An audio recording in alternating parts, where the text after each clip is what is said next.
Lo dijo en la primera hora. Muy bien, 7:40 en la mañana, gracias a nuestra audiencia. Pongamos un poquito en contexto lo que pasó el último fin de semana. Publicó BBC News en su portal web ¿Por qué Irán atacó a Israel? Y 6 preguntas más sobre la rivalidad de los dos países. La tensión entre dos viejos rivales en Medio Oriente alcanzó este fin de semana el punto más álgido cuando por primera vez en la historia Irán atacó directamente a Israel. Irán lanzó una ofensiva sin precedentes con aviones no tripulados y misiles contra territorio israelí después de prometer represalias por un ataque a su consulado en la capital siria, Damasco, en el que murieron 7 miembros de la Guardia Revolucionaria de Irán, incluyendo 2 generales. Israel nunca se atribuyó esa agresión, pero se cree que estuvo detrás del bombardeo. Anteriormente Israel e Irán estuvieron involucrados en una guerra en la sombra que dura años ya, en la que ambos atacaron objetivos del otro sin admitir responsabilidad. Esos ataques han aumentado considerablemente durante la guerra en Gaza, que estalló tras un ataque contra Israel perpetrado por Hamas el 7 de octubre del 2023, en el que según cifras israelíes murieron 1,200 personas, en su mayoría civiles. Al menos 33,000 personas, la mayoría de ellas mujeres y niños, han muerto como consecuencia de la respuesta militar.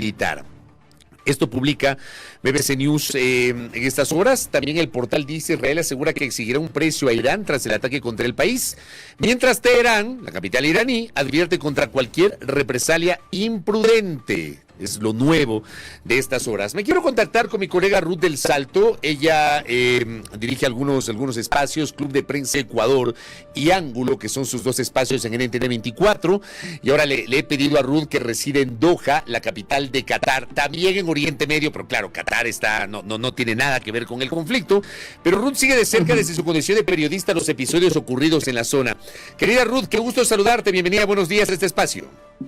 Hola Fabricio, gusto saludarte, un abrazo a la distancia, sí, desde aquí, desde Qatar, donde, como tú dices, estamos lejos del lugar donde se dieron los hechos el fin de semana, pero que mantuvo en zozobra la región. Yo creo que todavía hay una sensación de qué va a pasar. Todos nos preguntamos lo mismo, porque lo que se sabía que iba a ocurrir a las 2 de la madrugada de este domingo es que Irán había anunciado que enviaba un tremendo ataque, nunca antes visto, sin precedentes, hacia Israel.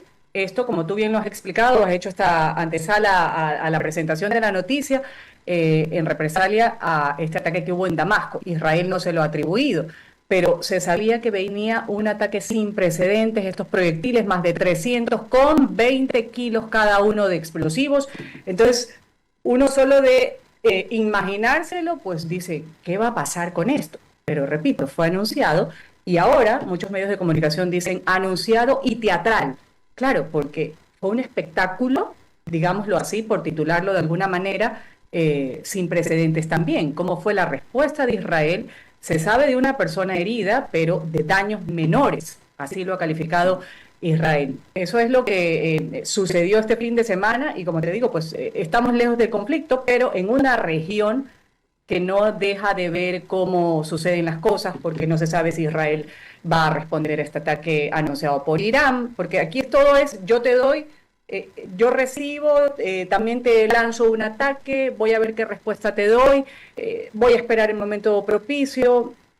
Una región pues que no sale de un asombro y de un dolor como lo que sucedió el 7 de octubre con esta atrocidad que realizó Hamas en poblaciones con gente de Israel, de otras partes también del mundo, y después esta respuesta. Y también en medio de una situación dolorosa que todavía se vive en Gaza, dolorosísima, terrible, repudiable desde cualquier punto de vista, desde donde estés, pues esto es realmente alarmante, si se lo puede decir así. Un nuevo problema más en esta región. Ruth, ¿cuánto tiempo tú resides en Qatar?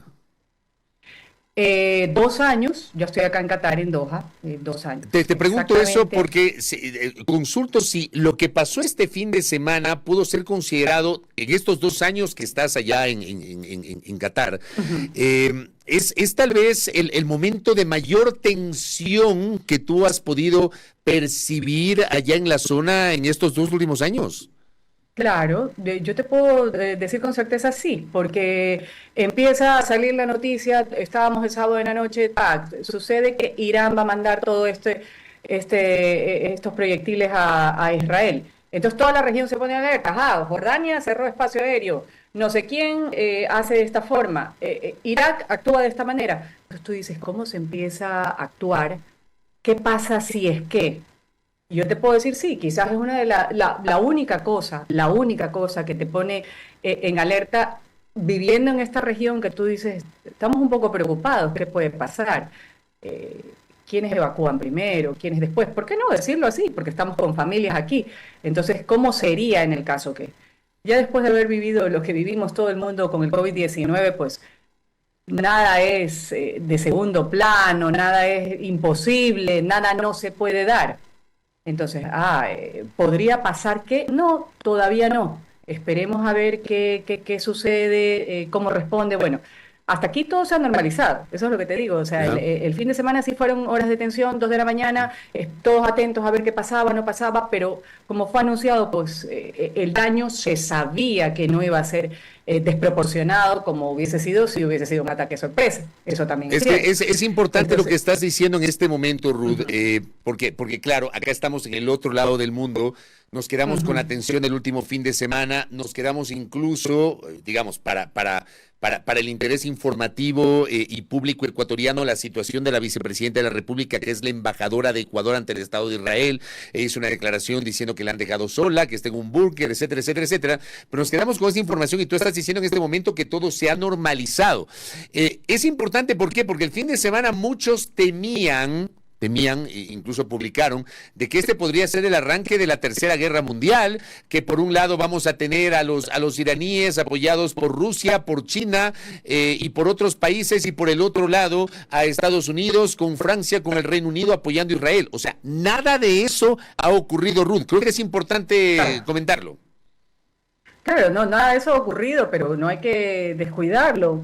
Lo dicen medios de comunicación como The Economist, la BBC que tú leías hace un momento, hacen reflexiones sobre esto, ¿no? ¿Cuáles son los grupos que se arman ahora? Sí, Occidente tiene su grupo armado, pero están saliendo 3 personas anti-Occidente, no personas. Bueno, sí personas, 3 países representados con personas, Rusia, China, Irán, que quieren tener un protagonismo mundial. Entonces, lo que tú dices no es descabellado, porque dicen que, y yo también lo he escuchado, no tengo suficientes bases para decirte, bueno, esto va a suceder, tal cual van las cosas, porque hasta ahora no va así, no dicta que eso pueda pasar, que se desarrolle una tercera guerra mundial y que empiece por los países de Oriente Medio. Pero protagonistas están estos 3 uniendo sus fuerzas, sus amistades, se han visto en los últimos tiempos quienes representan a estos países, y tienen un enemigo en común en Occidente, que es Estados Unidos. Eso no es desconocido por nadie.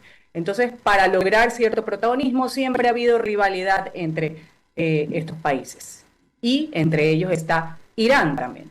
Irán, que ahora pues ha sido protagonista de este suceso que pasó el fin de semana. Y lo que te digo, todo vuelve a la normalidad de lo que se sabe, ¿no? En Israel, que suspendieron escuela normal, bueno, aunque era fin de semana, estaban en vacaciones de Pascuas, después de Ramadán también en algunos países, en Irán, por ejemplo, el Ramadán terminó la semana pasada aquí en Qatar también, en los países musulmanes particularmente. Entonces, todo ha vuelto a la normalidad. Se abre espacio aéreo, por ejemplo, en Jordania, donde fue cerrado. Los aeropuertos ya están evacuando a poco los vuelos que fueron atrasados o suspendidos durante este fin de semana, y hasta aquí parece que sí. Netanyahu está reunido con su consejo de guerra, vamos a ver qué decide. Ha dicho, no tengo intenciones de atacar inmediatamente, sino de hacerlo cuando sea conveniente. ¿Cuándo será conveniente? ¿Qué pasará de aquí? Y repito, Fabricio, en medio de todavía un dolor abierto en Gaza, donde la población civil se la sigue pasando pésimo. Ruth, ¿qué pasa? Y hablando de la población civil, ¿qué referencia tienes de la situación de los ecuatorianos residentes en Israel? Conozco algunos ecuatorianos residentes en Israel, bueno, latinoamericanos, te podría decir, colombianos, ecuatorianos, alguna vez que he entrevistado también para los espacios. Como tú sabes, pues trabajo para una cadena internacional enfocada en América Latina. Argentinos, muchos, colombianos, ecuatorianos. Lo que estaba leyendo, y como cada mañana escucho también tus comentarios, lo que decías de no solo una ecuatoriana, sino una representante del gobierno de Ecuador, como es en este caso la vicepresidenta Verónica Abad, que también lo leía en las noticias, que decía que estaba en un búnker. Así narran ellos que viven, ¿no? En estas casas que están adecuadas, con ciertos subterráneos, cuando se encienden las alarmas en Israel, pues a esconderse, a refugiarse. Hace un momento estaba escuchando también una entrevista a un hispanohablante, un español que se dedica a hacer turismo en Israel, imagínate. Y decía, bueno, es que ya nadie viene a hacer turismo ahora, tal cual están las cosas. Y él decía, ¿qué hacemos nosotros? No es que estamos acostumbrados, tampoco vivimos con cierto temor, ansias, pero no con miedo, porque ya se adaptan a que esa es la situación que hay ahora mismo. Ellos que han llegado hace 3 años, 4 años, hay otros pues que ya viven ahí, los ciudadanos que están acostumbrados quizás a un problema, a un conflicto que lleva mucho más tiempo, acostumbrados a refugiarse y a salvaguardar sus vidas, como es lo que toca cuando estás en países como ahora, pues lo está viviendo Tel Aviv, ahora con esta situación de Irán. ¿Qué se dice de la situación de la vicepresidenta? ¿Cómo le ves tú desde allá, dentro del análisis periodístico, del análisis político? ¿Cómo ves la situación de la vicepresidenta Verónica Abad, Ruth? ¿Cómo la veo? Si me dices como como te decía hace un momento, una ciudadana ecuatoriana que además pues es representante, es una autoridad del gobierno de Ecuador. De lo que he estado leyendo en la prensa ecuatoriana, pues lamentable. Ella dice que ni siquiera le han dado una pregunta, por así decirlo, aunque también estaba viendo las reacciones de la Cancillería diciendo, no, yo personalmente me comuniqué con ella, la canciller. Entonces, claro, vuelve otra vez este entredicho, esta situación. Me gustaría tenerla a Verónica Abad. ¿Has tratado de entrevistarla? Sí, ¿has hecho la gestión? Sí. Porque sabes que la vicepresidenta no fue lo de su hijo. Claro, la vicepresidenta no ha hablado con periodistas ecuatorianos en los últimos tiempos. ¿Y qué te han dicho? O sea, ¿has gestionado y qué te han dicho? No me han dicho nada. Y mira que yo también lo había pensado. Yo dije, no la he visto hablando a la vicepresidenta en ningún medio de comunicación de Ecuador. Cuando fue lo del hijo, ahí hicimos la solicitud como NTN 24. No tuvimos respuesta en esa ocasión, pero la vi después en un canal internacional de Costa Rica, me parece. Ahí sí dando declaraciones y yo dije, bueno, hay que insistir a la vicepresidenta para ver qué es lo que está pasando. Claro, una coyuntura la que se vive en el Ecuador cuando empezó lo de la investigación con su hijo, investigación de parte de la Fiscalía, después las declaraciones fuertes que dio, que generaron un remesón político en el país, y ahora también pues ella debe estar viviendo una situación bastante dura, yo lo creo, muy dura. Alguna vez ella cuando la iban a enviar a Israel dijo, me mandan a la guerra. Yo recuerdo eso, yo decía, primero no entendía eso de enviar a una vicepresidenta a cumplir una misión o algo así.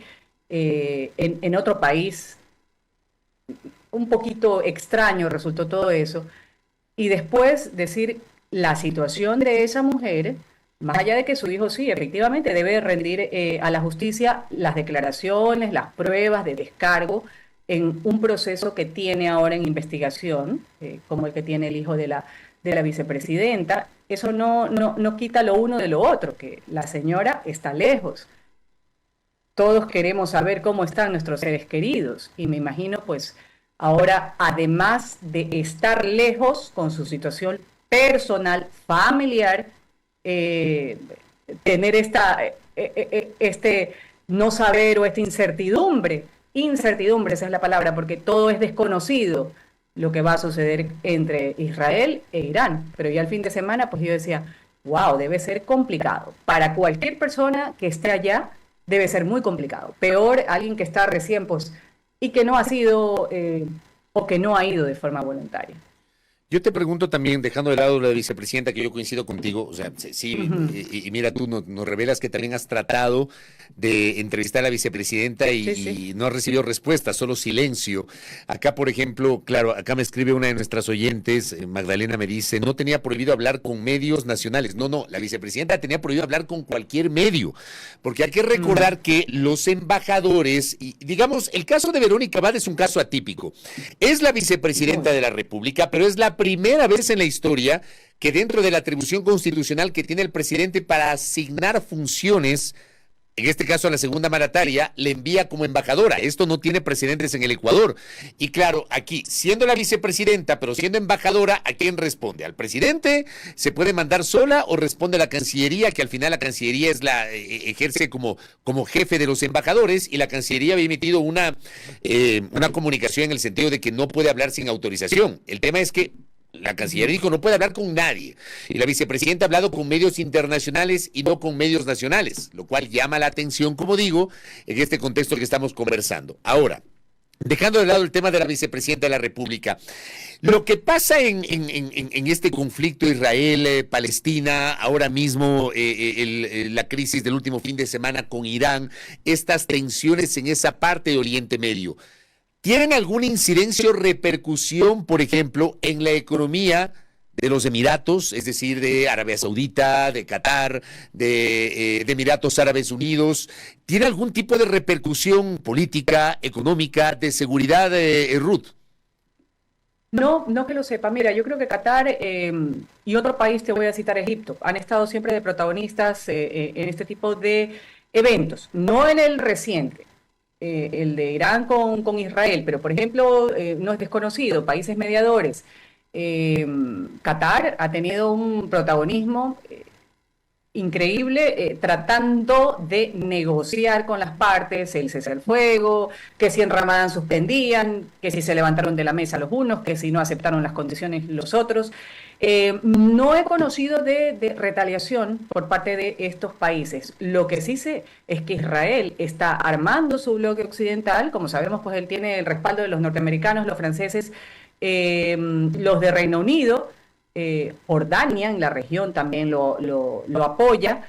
Irán pues tiene respaldo de muchos países de esta región de Oriente Medio, de lo que está sucediendo. Entonces están armando las piezas para tener, digamos que en los dos grupos, más personas que se sumen a lo que diga el uno o a lo que haga el otro, a lo que deje de hacer. Pero que yo sepa, no, de retaliación por parte de estos países, no. Además que Qatar, te digo, tiene un protagonismo mundial en ese tipo de mediación, pero luego tú estuviste aquí, un país minúsculo al lado de Irán, 88 millones de habitantes en Irán, Israel, 10 millones de habitantes, en la región, te estoy diciendo, en la región, cómo están de grandes. Este es un emirato pequeño, poderoso, pero que yo sepa decirte alguna retaliación política económica, pero, más bien yo me refería a si hay algún impacto, por ejemplo, en la economía de esta zona, en la economía catarí. No. ¿Esto provoca algún tipo de situación de ese tipo o no? No, que lo sepa y que te lo diga, no creo que va a ocasionar ningún tipo de impacto aquí, particularmente en Qatar. O afectar, por ejemplo, la actividad comercial, la actividad turística. No sé cómo se maneja hoy el turismo en Qatar. Aquí en Qatar lo que quieren es abrir las puertas al turismo, pero si es que los cielos están abiertos, los espacios aéreos están abiertos, no hay ningún inconveniente. Como te dije, ya se están reanudando las operaciones, no vería inconveniente. Claro, tampoco creo que ahora alguien diga, bueno, armemos maleta, ¿dónde vamos? ¿A Oriente Medio? No creo que la cosa sea así tan fácil, ¿no? Al menos que ya sea algo que tú ya lo hayas estipulado tiempo atrás. Pero por ahora no veo ningún inconveniente en que las personas que tenían pues por negocios que pasar por Qatar, por Doha, lo hagan. No creo que haya ningún tipo de problemas para este país en particular por lo sucedido el fin de semana. Igual como te digo, hay que ver. O sea, hay una tensión latente. Por más de que digan, no, ya se vuelve a la normalidad, que las escuelas vuelven a funcionar, que solo fueron daños menores en una base militar, no hubo más, no sabemos si vamos a responder, pues igual. Yo creo que esto no pasa así tan desapercibido. Además de que empezamos el mes sabiendo lo que había sucedido en Damasco y sabiendo que Irán iba a responder. O sea, le dijo a Israel, te voy a responder. Y después lo anunció, con horas de anticipación. Eso sí también llama la atención, que lo voy a tratar hoy en el programa y que tú seguramente también lo irás despejando después de que leas analistas internacionalistas que nos puedan deletrear mejor esta situación. ¿Cómo así que alguien anuncia este lanzamiento indiscreto, además, porque fue enorme, 300 proyectiles? Entonces, no es una cosa menor. Te voy a lanzar, pilas que te voy a lanzar. Y el otro, claro, su cúpula de hierro no podía ser de otra manera. Los norteamericanos, los franceses, los jordanos, interceptaron esto en el aire de una forma, además, yo sí lo puedo decir, cinematográfico, espectacular. Quizás suena como una palabra que pueda ser mal utilizada como positivo. Sin duda, no lo es. Estoy diciendo en la magnitud del escenario, que las imágenes que vimos al día siguiente. ¿Cómo es posible?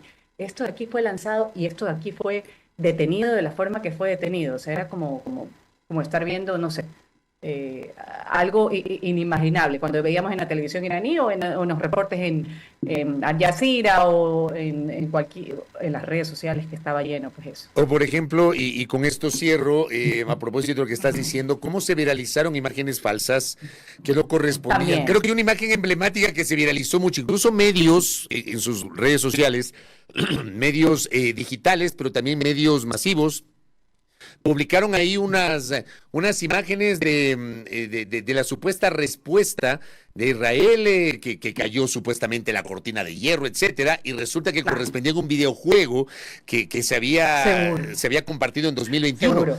Yo te pregunto a ti, ¿cómo hacen ustedes para tratar y qué recomendación nos darías para tratar de discriminar las noticias reales de aquellas fake news? Muchas se viralizaron el último fin de semana, Ruth. Claro, pero bueno, eso, Fabricio, tú sabes que en eso no hay ciencia, porque de fake estamos llenos en Ecuador, en la China, en Qatar, en Israel, en Irán, en donde sea que estemos. Entonces yo creo que, por ejemplo, si tú me preguntas a mí, yo me informo oficialmente por canales como los que tú has citado.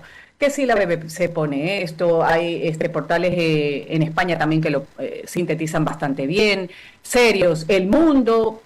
Yo trato de seguir esas páginas que te dan. Televisión iraní, pues no te la sé escribir porque no leo árabe, pero sí hay una que sigo particularmente, pero que es del gobierno iraní, también del régimen iraní, Al Jazeera, que es una cadena de aquí de Qatar, que también lo informa. Trato de ver esos videos más, no lo que pone el uno, el otro, porque tú sabes que en medio de esta situación, pues todos pueden ser noticias falsas, todo puede ser, como tú dices, parte de un videojuego. O sea, que tú dices, ¿cómo es posible? O sea, en medio de una situación estamos así. Simplemente hay que tratar de seguir las páginas, los sitios web o en Twitter las cuentas de medios de comunicación que son creíbles. Eso es lo que yo hago siempre. Esa es la depuración que yo hago siempre. Fabricio Vela va a hablar. También lo pongo ahí. Todas las mañanas, ya sabes que soy tu fiel oyente. Gracias. Aquí estoy escuchando. Tus 6 de la mañana que te reclaman tus oyentes que no te conectas a la hora indicada. Yo también, por favor, 2:30, porque si no se me pasa la hora. Te agradezco, Ruth, te agradezco por esa diferencia. Te envío un abrazo a la distancia también. Y gracias por aceptar esta entrevista contigo, que estás por allá tan lejos, con una diferencia horaria de 8 horas. Allá en Qatar son las 4 de la tarde con 4 minutos. Así es. Oscurece como a las 5:30, ¿verdad?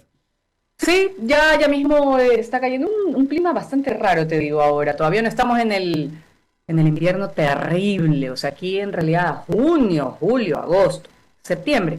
No puedes ir a exteriores porque literalmente no es que es el calor de Guayaquil. Yo soy de Guayaquil, tú sabes. Claro. Pero eso no tiene nada que ver con el calor que hace acá.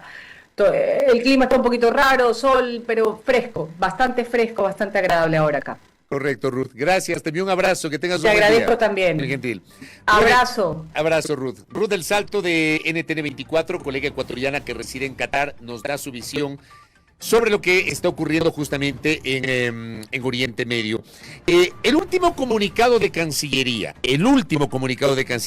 se había publicado a las 10:32 de la noche del sábado 13 de abril y como respuesta a lo que dijo la vicepresidenta de la República en ese space que concedió a 2 periodistas internacionales. Póngame por favor el comunicado de Cancillería. Esto es lo último que dijo Cancillería.